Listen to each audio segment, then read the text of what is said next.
Hello बच्चों, good morning. आज हम आपको पढ़ाने जा रहे हैं friction and types of friction and what are the laws of friction. तो बच्चों, आपको ये सुने होंगे आप लोग फ्रिक्शन, या फिर बहुत प्रैक्टिकली जो है देखते हैं हम लोग। कभी भी टू बॉडीज जो है एक दूसरे की कांटेक्ट पे होती है, जब when two bodies are in contact with each other, then friction the force occurs acting into the play which opposes the motion of the body. The friction is a kind of force which opposes the motion of the body when two bodies are in contact with each other. तो सबसे पहले जो जरूरी है इसमें चीजें, वो क्या जरूरी है कि टू बॉडीज जो हैं वो एक दूसरे के कांटेक्ट पे होनी चाहिए। और वो टू बॉडीज सेम भी हो सकती हैं, सेम मतलब सेम नेचर की हो सकती हैं या फिर डिफरेंट नेचर की हो सकती हैं। But when two different bodies are in contact with each other, then a force act into play which opposes the motion of the body is known as friction. Okay बच्चों, तो friction clear हो गया आपका। Friction कब लगेगा? When two bodies are in contact with each other, then ये क्या करेगा? फ्रिक्शन हमेशा बॉडी का क्या करता है? अपोज करता है। किसका अपोज करेगा? बॉडी के मोशन का अपोज करेगा। अगर फ्रिक्शन ना होता तो कहीं पे भी जितना हम मूव करते उतने ही हम मोशन से, इतनी स्पीड से आगे बढ़ते जाते, जो है उसका अपोज ना होता। अब आप सोच सकते हो कि फ्रिक्शन कहाँ कहाँ लग रहा है। हम रोड पे चलते हैं, हम रोड पे चल रहे हैं तो भी हमारे पैर और ग्राउंड सरफेस के बीच में फ्रिक्शन लग रहा है। हम जितना फोर्स लगा रहे हैं उसका अपोज कर रहा है। वही अगर हम बिल्कुल स्मूथ सरफेस पे चलें, बिल्कुल हम प्लेन सरफेस पे चलें, प्लेन रोड पे चलें, तो हमारा फ्रिक्शन क्या हो जाएगा? कम हो जाएगा, हम ज़्यादा तेजी से चल सकते हैं। वहीं अगर और बिल्कुल हम कंक्रीट पे चलें, बिल्कुल रफ रोड पे चलेंगे, तो फ्रिक्शन क्या होता है? फ्रिक्शन ज़्यादा हो जाता है, वो हमारे मोशन का अपोज करता है। जैसे अगर हम साइकिल चला रहे हों और साइकिल चलाते चलाते भी आप देखो कि कहीं पे बहुत रफ सरफेस आ जाती है, कहीं पे कंक्रीट्स आ जाती हैं, तो हमारी गाड़ी की स्पीड क्या होती है? स्लो हो जाती है और हमें संभलना ज़्यादा पड़ता है, हमें फोर्स ज़्यादा लगाना पड़ता है, क्योंकि वहाँ पे फ्रिक्शन ज़्यादा हो गया। और कहीं पे क्या होता है? बिल्कुल स्मूथ सरफेस आई तो वहाँ पे क्या हो गया? वहाँ पे फ्रिक्शन बहुत कम हो गया, क्योंकि सरफेस स्मूथ हो गई। तो फ्रिक्शन किस पे डिपेंड कर रहा है? वो नेचर ऑफ द सर्फेसिस पे डिपेंड कर रहा है। कितना नेचर ऑफ सरफेस कैसी है, मीन्स जो टू बॉडीज कांटेक्ट में हैं उनका नेचर कैसा है, वो रफ है कि स्मूथ है। प्लस हमने कहा कि अप्लाइड फोर्स का अपोज करता है। हम जितना ज्यादा फोर्स लगाएंगे उतना अपोजिंग फोर्स ज्यादा होगा। यहाँ पे देखिए फिगर से हमने समझाया है आपको। ये कोई ब्लॉक है, ब्लॉक किसी सरफेस पे, हॉरिजॉन्टल सरफेस पे है। अगर डायरेक्शन ऑफ मोशन इस साइड है, फ्रिक्शन उसकी अपोजिट डायरेक्शन में होगा। And friction is always in contact forces, क्योंकि दोनों कहाँ कॉन्टेक्ट कर रही है? इस सरफेस पे कॉन्टेक्ट कर रही है। फ्रिक्शन जो है वो कॉन्टेक्ट फोर्स भी इसको बोलते हैं, और हमेशा क्या करता है? ये अपोज करता है मोशन ऑफ द बॉडी का। सेकेंड ब्लॉक में देखिए, अगर डायरेक्शन ऑफ मोशन चेंज कर दें, डायरेक्शन ऑफ मोशन हमने रिवर्स कर दिया पहले का, तो फ्रिक्शन की जो डायरेक्शन होगी वो भी रिवर्स हो जाएगी, वो भी चेंज हो जाएगी। अब आता है बच्चों types of friction. How many types of friction? Then there are 3 types of friction: static friction, limiting friction and kinetic friction. Static friction, limiting friction and kinetic friction. Static friction is known as a self-adjusting force. Static friction is also known as self-adjusting force. Why it is called self-adjusting force? Static friction कब आएगा? When bodies are in rest with on another body, then static friction comes. और जैसे हम उसको body को change करेंगे, अगर हम दूसरे नेचर पे रख रहे हैं, हम बॉडी को किसी डिफरेंट सरफेसेस पे रखें, तो जो स्टैटिक फ्रिक्शन होगा उसकी वैल्यू भी चेंज होती जाएगी, उसकी वैल्यू भी डिफरेंट होती जाएगी, depends on the nature of the surface, and therefore it is called self adjusting force. The force of friction which comes into play between two bodies before one body actually starts moving over the other is called static friction. Again repeat कर रही हूँ, ध्यान से सुनिए। The force of friction which comes into play between two bodies before one body actually starts moving over the other is called static friction. अब static yes, तो हम ऐसे बोल सकते हैं कि the force of friction which comes into play between two bodies when one body is rest on another body is known as static friction. ये static friction है जिसको हम स्मॉल एफ एस से रिप्रेजेंट करते हैं. फ्रिक्शन हमेशा small F से represent होता है, अप्लाइड फोर्स हमेशा कैपिटल एफ से रिप्रेजेंट होता है. हम ये फ्रिक्शन पढ़ रहे हैं, तो फ्रिक्शन अगर हम केवल कहते हैं तो फ्रिक्शन को किससे रिप्रेजेंट करते हैं, स्मॉल एफ से रिप्रेजेंट करते हैं. And friction is kind of force, therefore its unit is Newton. It's SI unit is Newton and CS unit is Dalton. It is self-adjusting force. Which one is self-adjusting force? Static friction is self-adjusting force, and it is represented by small f s. S means static. Then second friction is limiting friction. Second one is limiting friction. What is limiting friction?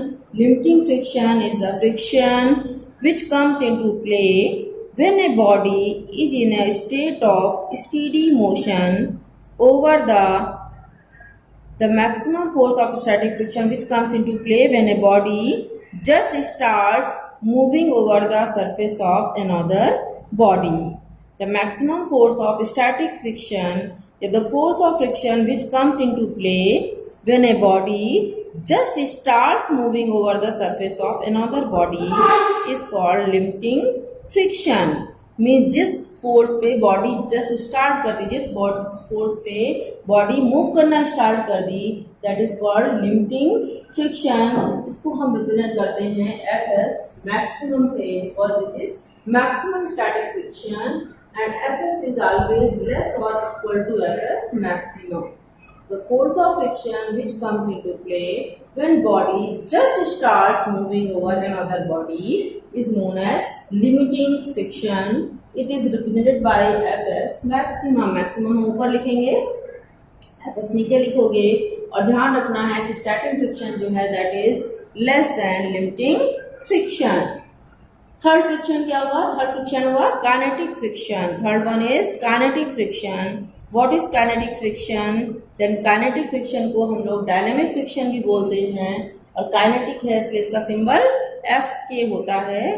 तो the force of friction which comes into play when a body is in A state of steady motion. Steady means constant motion, उसका motion कम या ज्यादा ना हो रहा हो.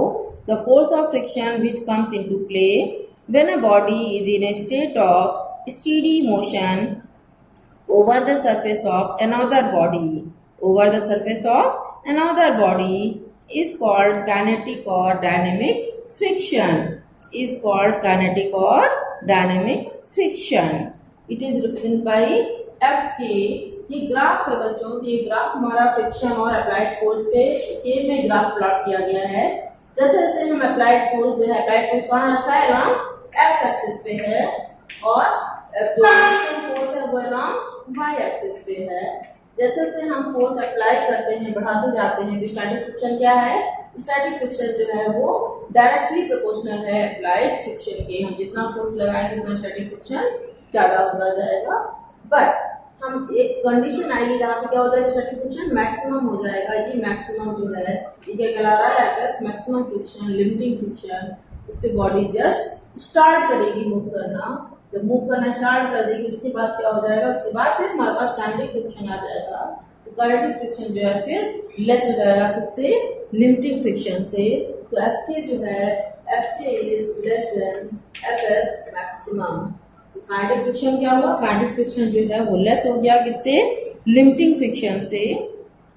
और पहले क्या था, स्टैटिक फ्रिक्शन, और मैक्सिमम फ्रिक्शन कौन सा हो गया? मैक्सिमम फ्रिक्शन हमारा जो है वो लिमिटिंग फ्रिक्शन हो गया. बच्चों अब आता है हमारे पास लॉज ऑफ फ्रिक्शन. बहुत सारे लॉज होते हैं. कौन कौन से लॉज हैं? इसमें से जो हम यहाँ पे यूज कर रहे हैं कुछ पॉइंट्स वही हैं, कुछ नए हैं. जो लॉज ऑफ फ्रिक्शन होंगे वो अप्रोक्सीमेट सेम है. लॉज ऑफ लिमिटिंग फ्रिक्शन के भी वही लॉज ऑफ काइनेटिक फ्रिक्शन के भी हैं, थोड़ा सा फर्क है. तो first I tell about laws of limiting friction. What is laws of limiting friction? Laws of limiting friction जो है, लॉज ऑफ लिमिटिंग फ्रिक्शन का फर्स्ट पॉइंट जो है, फर्स्ट पॉइंट है हमारे पास, the limiting friction depends on the nature of the surfaces in contact and their state of polish. अभी हमने आपको बताया कि फ्रिक्शन जो है that depends on the nature of the surfaces. First law of friction जो है क्या हुआ है? First law of limiting friction, the limiting friction depends on the nature of the surfaces in contact and their state of polish. Second जो point है, the limiting friction act tangential to the two surfaces in contact and in direction opposite to the direction of motion of the body. जो limiting friction होगा कैसा लगेगा, tangential लगेगा। अगर हम tangent draw करें टू सरफेसेस पे जो कांटेक्ट में होंगी, उनका टेंजेंट जो होगा वो लिमिटिंग फ्रिक्शन रिप्रेजेंट करेगा और उसकी डायरेक्शन जो होगी that is opposite to the direction of motion. Third जो पॉइंट है, the value of limiting friction is independent to the area of the surface. हमारा जो एरिया है वो कुछ भी हो, उस एरिया पे जो है वो इंडिपेंडेंट होगा, केवल किस पे डिपेंड करेगा, उसके नेचर पे डिपेंड करेगा। नेक्स्ट पॉइंट होता है, the limiting friction is directly proportional to the normal reaction between two surfaces. इसके लिए समझ लीजिए आप, हमने बोला the limiting friction is directly proportional to the reaction when two bodies are in contact with each other. उसके लिए क्या होगा, हमने सपोज करिए कोई ये सरफेस है, इस पे एक ब्लॉक लिया है, ये रखा हुआ है, इसका वेट डाउनवर्ड डायरेक्शन पे, इसका रिएक्शन आर इस पे है, और अगर हम अप्लाइड फोर्स इस डायरेक्शन पे लगाते हैं तो उसका फ्रिक्शन फोर्स ये आ जाएगा। तो हमारे पास क्या हुआ, हमने कहा कि जो फ्रिक्शन फोर्स है, लिमिटिंग फ्रिक्शन है, वो किस पे डिपेंड कर रहा है, और लिमिटिंग फ्रिक्शन को हम लोग एफएस मैक्सिमम से डिपेंड कर देते हैं। ये डायरेक्टली प्रोपोर्शनल टू है किसके, रिएक्शन फोर्स के, दैट इज कैपिटल आर।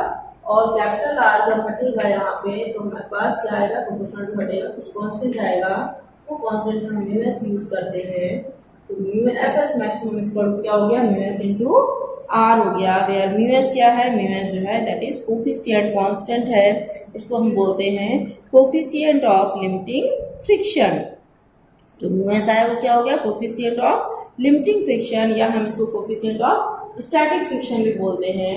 ये फॉर्मूला याद रखिएगा कि लिमिटिंग फ्रिक्शन जो है that is directly proportional to the normal reaction which is represented by capital R, and वहां से हम क्या देते हैं, वहां से हम कोफिशिएंट ऑफ स्टैटिक फ्रिक्शन देते हैं।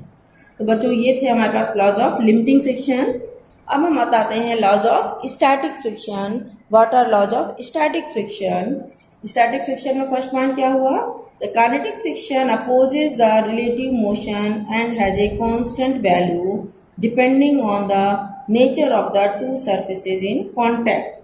Kinetic friction opposes the relative motion and has a constant value depending on the nature of the two surfaces in contact। तो ये भी क्या कर रहा है, मोशन का अपोज कर रहा है, डिपेंड किस पे कर रहा है, nature of the two surfaces पे डिपेंड कर रहा है।